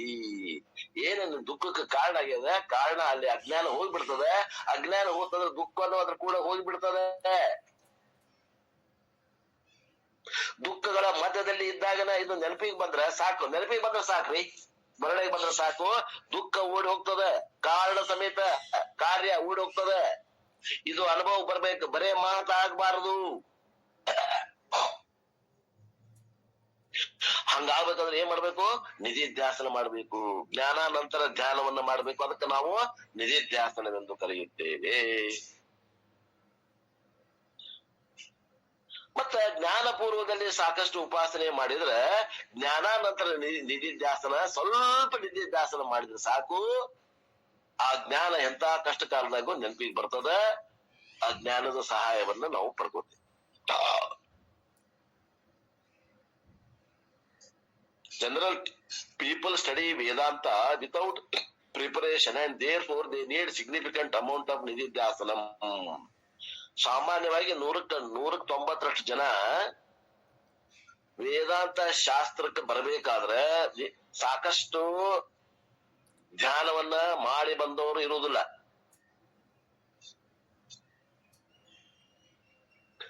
ಆದ್ದರಿಂದ ಅವರಿಗೆ ನಿಧಿಧ್ಯಾಸನದ ಅವಶ್ಯಕತೆ ಬಹಳ ಅದ. ಮತ್ತೆ ಯಾರು ಸಾಕಷ್ಟು ಮೊದಲ ಜ್ಞಾನ ಪೂರ್ವದಲ್ಲಿ ಧ್ಯಾನವನ್ನ ಮಾಡಿ ಅಂತಃಕರಣ ನಿಶ್ಚಲ ಆಗ್ಲಿಕ್ಕೆ ಜ್ಞಾನಕ್ಕಿಂತ ಪೂರ್ವದಲ್ಲಿ ಏನದ ಧ್ಯಾನವನ್ನ ಮಾಡ್ಕೊಂಡು ಬಂದಾರ, ಅಂತವ್ರಿಗೆ ನಿಧಿಧ್ಯಾಸನ ಬಹಳಷ್ಟು ಮಾಡೋದು ಅವಶ್ಯಕತೆ ಇಲ್ಲ. ಅವ್ರಿಗೆ ಏನಾಗ್ತದ, ಕಷ್ಟ ಕಾಲಕ್ಕೆ ಎಕ್ದಮ್ ನೆನಪಾಗ್ಬಿಡ್ತದ, ಓ ನಾನು ಆತ್ಮ ಅದೇನಿ, ಇದು ಆಗ್ತಾ ಇರುವಂತ ತಳಮಳ ಇದು ಮನಸ್ಸಿನ ತಳಮಳ, ಆ ಮನಸ್ಸಿನ ತಳಮಳವನ್ನು ಗುರುತಿಸುವ ನಾನು ಆತ್ಮ ಬೇರೆ ಇದ್ದೀನಿ, ಇದು ನಮ್ಮ ಮನೆ ಸುದ್ದಿ ಅಲ್ಲ ಅಂತ ನಾವು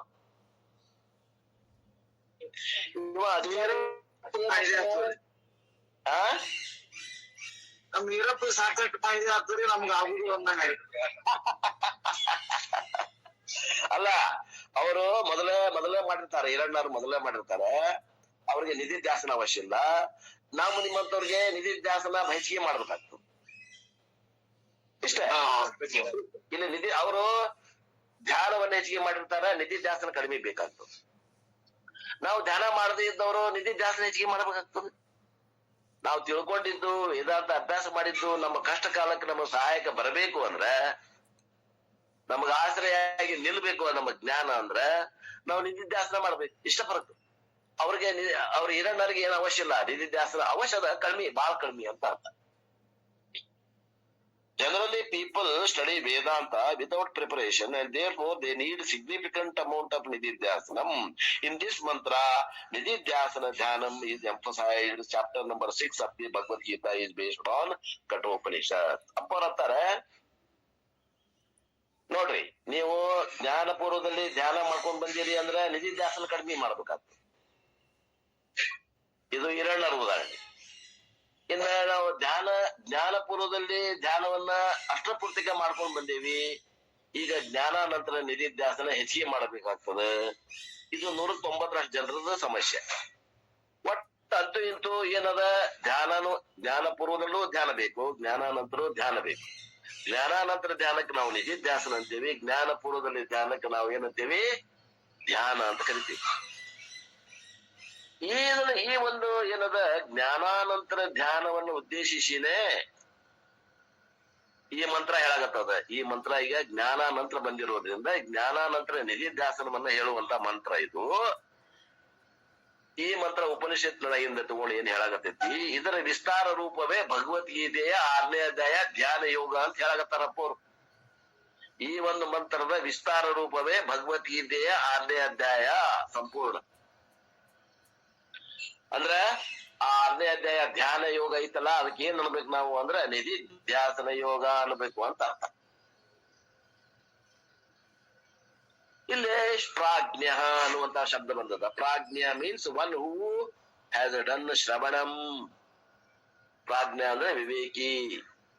ಪ್ರಾಜ್ಞ ಅಂದ್ರೆ ಆತ್ಮ ಅನಾತ್ಮ ಬೇರೆ ಪಡಿಸಿದವ. ಅವ ಗುರುವಿನ ಹತ್ರ ಬಂದಾಗ ಎರಡನ್ನ ಬೇರೆ ಪಡಿಸ್ತಾನ. ಅದಕ್ಕಿಂತ ಮೊದಲ ಅವ ಎರಡು ಒಂದ ಅಂತ ತಿಳಿದಾನವ. ಆತ್ಮ ಅನಾತ್ಮ ಕೂಡೇ ಒಂದ ಅಂತ ತಿಳಿದಾನವ. ಶರೀರವೇ ನಾನು ಅಂತಾನ. ಅವಂಗ ಯಾವಾಗ ಗೊತ್ತಾಯ್ತು ಆತ್ಮ ಒಂದ್ ಬೇರೆ ಐತಪ್ಪ, ಈ ಶರೀರ ಜಡ ಅದ ಅನ್ನೋದು ಯಾವಾಗ ಗೊತ್ತಾಯ್ತು ಅಂದ್ರ ಗುರುವಿನ ಹತ್ರ ಬಂದು ಶ್ರವಣ ಮಾಡಿದ್ಮ್ಯಾಗ ಗೊತ್ತಾಯ್ತು ಆತ್ಮ ಅನ್ನೋದು ತತ್ವ, ಚೇತನ ತತ್ವ ಮತ್ತು ಇದು ಜಡವಾದಂತ ಶರೀರ, ಇವು ಎಲ್ಲ ಎರಡು ಕೂಡ್ಕೊಂಡಾವ ಇಲ್ಲಿ. ಶ್ರವಣದಾಗ ಗೊತ್ತಾಯ್ತು. ಅಂತ ಗೊತ್ತು ಮಾಡ್ಕೊಂಡು ನಾವು ಏನಂತೀವಿ, ನಾವು ವಿವೇಕಿನಃ ಪ್ರಾಜ್ಞ.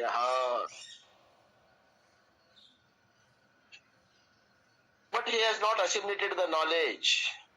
ಅವಾಗ ಇನ್ನೂ ಜ್ಞಾನ ಆಗಿಲ್ಲ. ಏನದಲ್ಲ, ಆತ್ಮನಾತ್ಮ ವಿವೇಕ ಮಾಡ್ಕೊಂಡಾನ ಬಂದಾನ, ಅವಂಗ ನಾವು ಧ್ಯಾನವನ್ನ ಹೇಳ್ಬೇಕಾಗಿದೆ. ಈಸ್ ಎ ಜ್ಞಾನಿ ಬಟ್ ನಾಟ್ ಎ ಜ್ಞಾನ ನಿಷ್ಠ ಅಂತಾರಪ್ಪ ಅವರು. ಜ್ಞಾನ ಏನೋ ಆಗ್ಯದ, ಜ್ಞಾನ ನಿಷ್ಠ ಇಲ್ಲ ಅಂತ. ಅಂದ್ರೆ ಏನು, ಆ ಕಷ್ಟ ಕಾಲಕ್ಕ ಅದು ವಿದ್ಯೆ ಕೈಗೆ ಉಪಯೋಗಕ್ಕೆ ಬರವಾಲ್ದವು. ಹೇಳಾಕ್ ಬಂದೈತಿ ಇರಾಕ್ ಬರವಾಲ್ದು ಅಂದಂಗ ಅದು. ಆ ಹೇಳಾಕ್ ಬಂದೈತಿ ಇರಾಕ್ ಬಂದಿಲ್ಲ ಅಂದ್ರೆ ಸಾಧನೆ ಅಲ್ಲೇನ್ರಿ ಅದು? ಮಾಡ್ಯಾನವ ಸಾಧನೆ. ಆದ್ರೆ ಏನ, ನಿಧಿಧ್ಯಾಸನದ ಕೊರತೆ ಅಂತ ತಿಳ್ಕೊಬೇಕು. He has assimilated the knowledge. He is a ಜ್ಞಾನಿ but he is not a ಜ್ಞಾನಿ ನಿಷ್ಠ. ಜ್ಞಾನ ನಿಷ್ಠ ಇಲ್ಲ ಅವಂಗ. ಆ ನಿಷ್ಠೆ ಬರ್ಬೇಕಂದ್ರೆ ನಿಧಿಧ್ಯಾಸನ ಮಾಡ್ಬೇಕು. The Upanishad says that he should sit silently in their place. ವಾಗ್ ಮನಸಿ ಎಚ್ಚೇರ್ ಅಂತಾರ ಉಪನಿಷತ್. ಏನ್ ಹೇಳ್ತದಂದ್ರೆ, ಒಂದು ಸ್ಥಳದಾಗ ಸುಮ್ಮನೆ ಕುಂಡಿರ್ಬೇಕಂತವ, ಜ್ಞಾನ ಅದಾವ. ವಾಂಗ್ ಮನಸ್ಸಿ ಎಚ್ಚೇತ್ ಅವನ್ನ ಹಿಂದೆ ಹಾಕೋಬೇಕು. ವಾಂಗ್ ಮತ್ತು ಮನಸ್ಸು ಹಿಂದೆ ಹಾಕೋಬೇಕು. ವಿಷಯಗಳಿಗೆ ಹೋಗದನ ಹಿಂದೆ ಹಾಕೋಬೇಕು ಅವನು. This indicates that he must withdraw the functions of ಜ್ಞಾನೇಂದ್ರಿಯ and ಕರ್ಮೇಂದ್ರಿಯ into his mind. ಕರ್ಮೇಂದ್ರಿಯ ಮತ್ತು ಜ್ಞಾನೇಂದ್ರಿಯಗಳು ತಮ್ಮ ವಿಷಯಗಳಿಗೆ ಹೋಗದನ ಒಳಗ ಆತ್ಮನ ಕಡೆಗೆ ಅವನ್ನ ಎಳೆದಿಡಬೇಕು ಅಂತಾರ. ಜ್ಞಾನೇಂದ್ರಿಯ ಮತ್ತು ಕರ್ಮೇಂದ್ರಿಯಗಳು ವರ್ಷದಲ್ಲಿ ಲಯ ಮಾಡ್ರಿ ಅಂತ ಹೇಳ್ತಾರ. ಆ ನಂತರ ಏನ್ ಮಾಡ್ಬೇಕು? The next step is withdraw the mind into ವಿಜ್ಞಾನಮಯ ಕೋಶ. ಆ ಮನೋಮಯ ಕೋಶವನ್ನ ವಿಜ್ಞಾನಮಯ ಕೋಶದಲ್ಲಿ ಲಯ ಮಾಡಬೇಕು. He should move away from the thought centered on the objective world to the thought centered on himself ಅಂತಾರೆ. ಆ ಒಂದು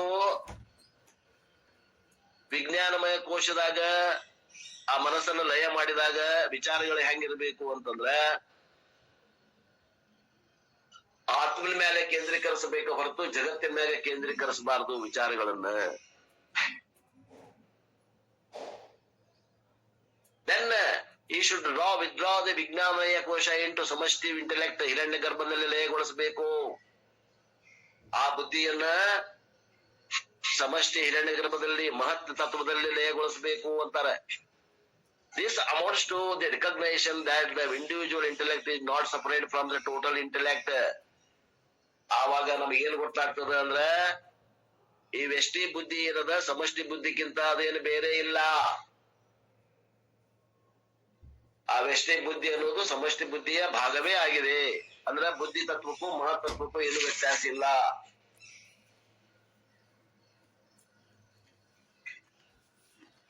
We look at Tamil Nadu as a state. When we look at India, we recognize that there is no Tamil Nadu separated from India. ಇಲ್ಲಿ ಅವರು ತಮಿಳುನಾಡು ಕೊಟ್ಟ ಉದಾಹರಣೆ ನಾವು ಕರ್ನಾಟಕ ತಗೊಂಡು ಏನಂತಾರ ಅಪ್ಪವ್ರು ಅಂದ್ರ ಕರ್ನಾಟಕ ರಾಜ್ಯ ಅಂತ ತಗೊಂಡಾಗ ಅದು ಒಂದು ರಾಜ್ಯ ಅನಿಸ್ಕೊತದ. ಆ ಕರ್ನಾಟಕಕ್ಕೂ ಇಂಡಿಯಾಕ್ಕೂ ಏನ್ ಸಂಬಂಧ ಅಂದ್ರ ಏನಿಲ್ಲ, ಇಂಡಿಯಾದಾಗ ಐತಿ ಕರ್ನಾಟಕ ಇಂಡಿಯಾದಾಗ ಐತಿ. ಹಂಗ ಈ ನಮ್ಮ ವ್ಯಷ್ಟಿ ಬುದ್ಧಿ ಏನದ ಅಂತಂದ್ರ ಅದು ಸಮಷ್ಟಿ ಹಿರಣ್ಯ ಗರ್ಭದ ಭಾಗವೇ ಐತಿ. ಸಮಷ್ಟಿ ಹಿರಣ್ಯ ಗರ್ಭ ಅಂತಂದ್ರೆ ಏನಿದ್ದಂಗ ನಮ್ಮ ಭಾರತ ದೇಶ ಇದ್ದಂಗ. ವ್ಯಷ್ಟಿ ಬುದ್ಧಿ ಅಂದ್ರೆ ಏನಂದಂಗ ನಮ್ಮ ಕರ್ನಾಟಕ ಇದ್ದಂಗ.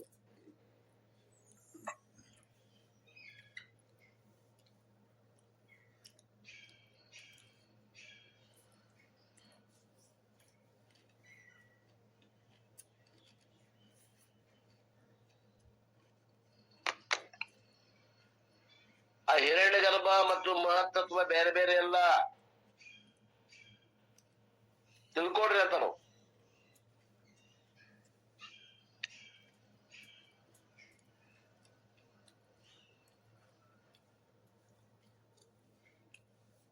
We recognize that there is no Tamil Nadu separated from India. We look Asia, we look at Tamil Nadu as not separated from it. This withdrawal is an attitude change and not a physical one. ಇದು ಭೌತಿಕವಾಗಿ ಮಾಡೋದಲ್ಲ, ಇದು ಮಾನಸಿಕವಾಗಿ ಮಾಡುವಂತ ಕ್ರಿಯೆ. ಇದು ಲಯಗೊಳಿಸುವಂತದ್ದು ಮಾನಸಿಕವಾಗಿ ಮಾಡುವಂತ ಕ್ರಿಯೆ ಅಂತ. ಈಗ ಕರ್ನಾಟಕ ಏಷ್ಯಾದಾಗ ಐತಿ. ಏಷ್ಯಾ ಬಿಟ್ಟೈತೆ ಕರ್ನಾಟಕ ಇಲ್ಲ. ಹಂಗ ಈ ಬುದ್ಧಿ ಅನ್ನುವಂತದ್ದು ಮಹತ್ವ ಬೆಟ್ಟ ಐತೇನೋ ಇಲ್ಲ. ಸಮಷ್ಟಿ ತಗೊಂಡಾಗ ಅದಕ್ಕೆ ಮಹತ್ವ ಅಂದ್ವಿ, ವ್ಯಷ್ಟಿ ತಗೊಂಡಾಗ ಅದಕ್ಕೆ ಬುದ್ಧಿ ಅಂದ್ವಿ. ಇಷ್ಟೇ. ವ್ಯಷ್ಟಿ ತಗೊಂಡಾಗ ಅದಕ್ಕೆ ಕರ್ನಾಟಕ ಅಂದ್ವಿ, ಸಮಷ್ಟಿ ತಗೊಂಡಾಗ ಅದಕ್ಕೆ ಭಾರತ ಅಂದ್ವಿ, ಅಥವಾ ಸಮಷ್ಟಿ ತಗೊಂಡಾಗ ಏಷ್ಯಾ ಖಂಡ ಅಂದ್ವಿ. ಆದ್ರಿಂದ ಲಯ ಮಾಡೋದು ಏನೈತಿ, ಇದು ನೀವು ತಗೊಂಡು ಅದನ್ನ ಪುಡಿ ಮಾಡಿ ಅದನ್ನ ಕುಡಿಸೋದಲ್ಲ. ಇಂದ್ರಿಯಗಳನ್ನ ಜ್ಞಾನೇಂದ್ರಿಯ ಕರ್ಮೆಗಳನ್ನ ಮನಸ್ಸನ್ನ ಲಯ ಮಾಡಿದ ಅವ್ನು ಕುಟ್ಟಿ ಪುಡಿ ಮಾಡಿ ಅವನ್ನ ನಿರಾಕರಿಸಿದಂಗೆ ಕರಗಿಸೋದಲ್ಲ. ಅವು ಮಿಥ್ಯ ಅದಾವ ಅಂತ ತಿಳ್ಕೊಂಡು ಕರಗಿಸೋದು. ಅವು ಮಿಥ್ಯ ಅದಾವ, ಅವು ತೋರಿಕೆ ಮಾತ್ರ ಅದಾವ, ಅವು ಇರುವಿಕೆ ಅವಕ್ಕೆ ಇಲ್ಲ. ಆ ಇರುವಿಕೆ ಆತ್ಮಂದು ಕೈಗಳ ತಗೊಂಡು ತೋರಾಗತ್ತಾವ ಅಂತ ತಿಳ್ಕೊಂಡು ಒಂದಕ್ಕೊಂದು ತಮ್ಮ ಕಾರಣದಲ್ಲಿ ಕಾರ್ಯವನ್ನ ಲಯ ಮಾಡ್ಕೊಂತ ಹೋಗುವಂತದ್ದು. From that intellect which is full of thoughts, turn the attention to ಶಾಂತ ಆತ್ಮ. ಆ ಒಂದು ಏನದ ಸಮಷ್ಟಿ ಬುದ್ಧಿಯನ್ನ ತಗೊಂಡು ಹೋಗಿ ಶಾಂತ ರೀತಿಯಿಂದ ಶಾಂತ ಸಾಗರವಾದಂತ ಆತ್ಮ ಸ್ವರೂಪನಾದಂತ ಆತ್ಮನಲ್ಲಿ ಲಯಗೊಳಿಸಬೇಕು. ಅದ್ ಹೆಂಗದ ಅದು the witness of the intellect, ಅದು ಆ ಬುದ್ಧಿಗೆ ಸಾಕ್ಷಿಯಾಗಿ ಅದ, ಆ ವಿಚಾರಗಳಿಗೆ ಸಾಕ್ಷಿಯಾಗಿ ಅದ. ಆ ವಿಚಾರಗಳು ಆತ್ಮ ಅಲ್ಲ, ತಿಳ್ಕೊಳ್ರಿ. ಎಷ್ಟ್ ಸಲ ಹೇಳ್ಬೋದು ಆ ವಿಚಾರಗಳ ಆತ್ಮ ಅಂತ ನಾವು ಅಲ್ಲೇ ಅವಕತ್ ಲಕ್ಷ ನಮ್ಮದು. ಆ ವಿಚಾರಗಳಿಗೂ ಸಾಕ್ಷಿಯಾಗಿರುವ ಆತ್ಮನೇ ನಾನು ಅನ್ನಬೇಕ ಹೊರತು ಆ ವಿಚಾರಗಳು ಕೂಡ ಅವು ಕಲ್ಪಿತದಾವ, ನಾನಲ್ಲ. Like turning the attention to the light in the example of light and hand ಅಂತಾರ. ಅಂಗೈ ತೋರಿಸಿದಾಗ ಲಕ್ಷ ಅಂಗೈ ಮ್ಯಾಗ ಹೋಗ್ಬೇಡ, ಅಂಗೈ ಮ್ಯಾಗಿನ ಬೆಳಕಿನ ಕಡೆ ಹೋಗ್ಲಿ ಅಂತಾರ. ಹಂಗ ಇಲ್ಲೇ ದೃಶ್ಯದ ಕಡೆ ಲಕ್ಷ ಬೇಡ, ದೃಕ್ ಕಡೆ ಲಕ್ಷ ಕೊಡ್ರಿ. Thus you gradually turn your attention from the observed world to the observer. ಈಗೇನಾಗಬೇಕು, ಜ್ಞಾನಿ ದೃಷ್ಟಿ ಜಗತ್ತಿನ ಕಡೆ ಇಲ್ಲ ಅಂದ್ರೆ ಜಗತ್ತಿಗೆ ಸಾಕ್ಷಿಯಾಗಿರುವಂತ ಆತ್ಮನ ಕಡೆಗೆ ಅವನ ದೃಷ್ಟಿ ಅದ ಅಂತ ಅರ್ಥ. After turning to the consciousness, dwell upon the fact that you are not limited by physical body. ಅಂತಾರ, ನೀ ಆತ್ಮ ನೀ ಸಾಕ್ಷಿ ಅದಿ ಅಂದಾಗ ಅವಾಗ ನೀವೇನು ಅರ್ಥ ಮಾಡ್ಕೋಬೇಕು ಅಂದ್ರ, ಈ ಸ್ಥೂಲ ಶರೀರಕ್ಕ ನಾನು ಸಂಬಂಧ ಇಲ್ಲದಾವ, ನಾನು ಅಸಂಗನಾಗಿದ್ದೇನಿ. ಸ್ಥೂಲ ಶರೀರಕ್ಕೆ ಸಂಗನ ಇಲ್ಲ, ಸ್ಥೂಲ ಶರೀರಕ್ಕೆ ಸಂಬಂಧ ಇಲ್ದಂಗ ಅದೇನಿ. By identifying with the consciousness, disown the identification with the body mind complex. ಈ ಶರೀರ ಮನಸ್ಸು ಬುದ್ಧಿಗಳಿಗೆ ಸಂಪರ್ಕದಾಗ ಅದೇನಿ ಅನ್ನೋದು ಕೂಡ ಕನೆಕ್ಷನ್ ತಪ್ಪಿಸ್ಬಿಡ್ರಿ, ಲಿಂಕ್ ತಪ್ಪಿಸ್ಬಿಡ್ರಿ, ಕ್ಲಚ್ ಹಾಕ್ಬಿಡ್ರಿ ಅಂತ. ಈ ಶರೀರಕ್ಕೂ ಆತ್ಮಕ್ಕೂ, ಈ ಮನಸ್ಸಿಗೂ ಆತ್ಮಕ್ಕೂ, ಈ ಬುದ್ಧಿಗೂ ಆತ್ಮಕ್ಕಿರುವಂತ ಸಂಬಂಧವನ್ನ ಕಡಿದು ಹಾಕಿಬಿಟ್ರಿ ಅಂದ್ರ, ಈ ರೀತಿ ಮಾಡುವಂತ ಪ್ರಾಕ್ಟೀಸ್ ಏನಂತಾರಪ್ಪ ಅಂತಂದ್ರ ಕೇಳ್ರಿ, ನಿಧಿಧ್ಯಾಸನ ಅನ್ನುತ್ತಾರೆ. ಬರ್ಕೊಡ್ರಿ, ಇದು ಕೂಡ ಬಹಳ ಮುಖ್ಯದ. ನಮ್ಮ ಶರೀರ ಮನಸ್ಸಿಗೆ ಮತ್ತು ಆತ್ಮಕ್ಕೆ ಇರುವಂತ ಕನೆಕ್ಷನ್ ತಪ್ಪಿಸ್ಬೇಕಂತಾರ ಅವರು. ಕ್ಲಚ್ ಹೊಡಿಬೇಕು. ಕ್ಲಚ್ ಹೊಡೆದಾಗ ಕಾರ್ ಕ್ಲಚ್ ಹಾಕಿದ್ವಿ ಅಂದ್ರೆ ಗೇರ್ ಬೀಳ್ತಾವ್ರಿ, ಕ್ಲಚ್ನಾಗ ಇಲ್ಲ, ಗಾಡಿ ಮುಂದೆ ಹೋಗುದಿಲ್ಲ ಅವಾಗ. ಹಂಗ ಈ ಶರೀರಕ್ಕೂ ಮನಸ್ಸಿಗೂ ಮತ್ತು ಈ ಶರೀರ ಮನಸ್ಸು ಬುದ್ಧಿಗೆ ಏನು ಆತ್ಮನೊಂದಿಗೆ ತಾದಾತ್ಮ ಸಂಬಂಧ ಅದ, ಆ ತಾದಾತ್ಮ ಸಂಬಂಧವನ್ನ ಕಡ್ದು ಹಾಕ್ರಿ ಅಂತ ಹೇಳಾಕತ್ತಾರ ಇಲ್ಲಿ. ಹೆಂಗ ಇದು ಮಾಡುದು? ನಿಧಿಧ್ಯಾಸನ ಮೂಲಕ. ಈ ರೀತಿ ಮಾಡುವಂತದಕ್ಕೆ ಏನಂತೇವಿ ನಾವು? ನಿಧಿಧ್ಯಾಸನ ಅಂತೇವಿ. We practise this until transformation occurs. ಮನಸ್ಸು ಏನಾದ್ರೂ ಕೂಡ ಮನಸ್ಸಿಗೆ ಸಾಕ್ಷಿಯಾಗಿರುವಂತ ಕಲೆ ನಮಗ್ ಬರುವ ಮಟನು ಇದನ್ನ ನಿಧಿಧ್ಯಾಸನ ಮಾಡ್ರಿ ಅನ್ನಗತ್ತಾರ. ಅವಧಿ, ನಿಧಿಧ್ಯಾಸನಕ್ಕೆ ಅವಧಿ ಹೇಳಾಕತ್ತಾರ.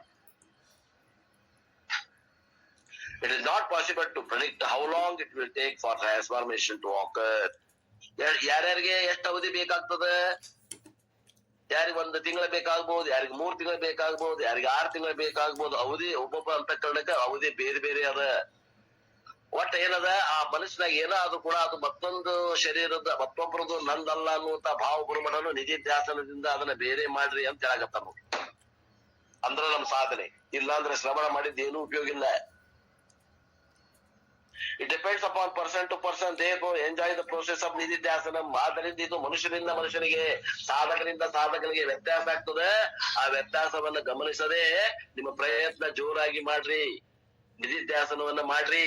ಎಲ್ಲಿವರೆಗೆ ಅಂದ್ರ ಈ ಶರೀರ ಮನಸ್ಸು ಬುದ್ಧಿಗಳಿಗಿಂತ ನೀವು ಆತ್ಮನಾಗಿ ಅಸಂಗನಾಗಿರುವ ಕಲೆ ನಿಮ್ಗ ರೂಢಿಸಿಕೊಳ್ಬೇಕು. ಅಲ್ಲಿವರೆಗೂ ನಿಧಿಧ್ಯಾಸನ ಮಾಡ್ರಿ ಅಂತ ಹೇಳಾಕತ್ತಾರ.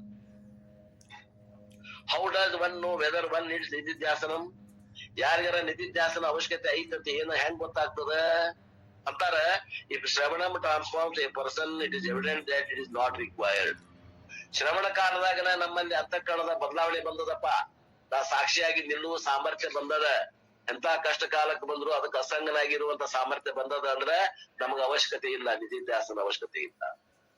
ಮತ್ತು ಜ್ಞಾನಾನಂತರೂ ಕೂಡ ಮೊದಲಿನಂತೆ ದುಃಖ ಹೆಂಗ ಅಜ್ಞಾನ ಕಾಲದಾಗ ಹೆಂಗ ಅಳ್ತಿದ್ದೆ, ಹೆಂಗ ದುಃಖಿಸ್ತಿದ್ದೆ, ಹಂಗ ದುಃಖ ಮಾಡ್ಕೊಳಕತ್ತೀನಿ ಅಂದ್ರೆ ತಿಳ್ಕೋಬೇಕು, ನನಗ್ ನಿಧಿಧ್ಯಾಸನ ಅವಶ್ಯಕತೆ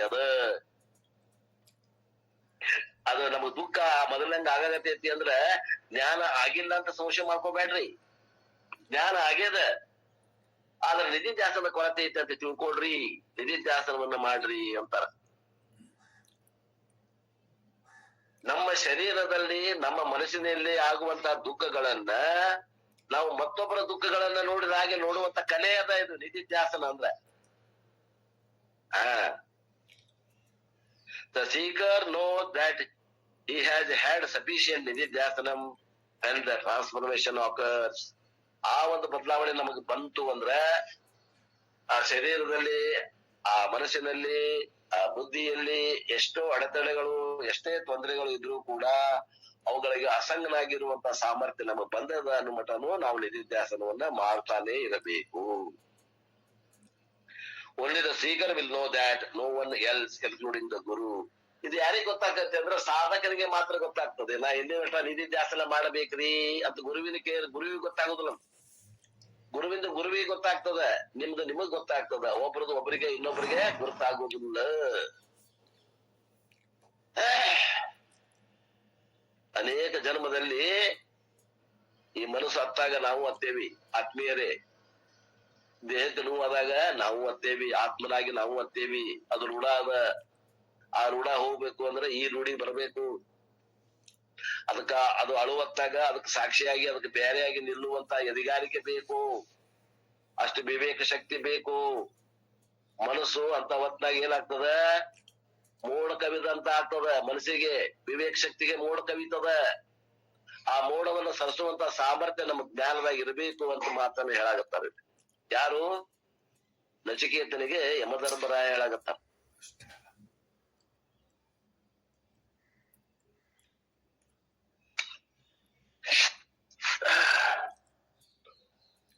ಹತ್ತು ಹೊಡೆದ 16 ನಿಮಿಷ ಆಯ್ತು. ನಾಳಿನ ದಿವಸ ಇನ್ನೊಂದು ಇಂಪಾರ್ಟೆಂಟ್ ಮಂತ್ರ ಅದ, ಜಾಗ್ರತ ಬುದ್ಧಿಷ್ಠತೆ ಜಾಗ್ರತ.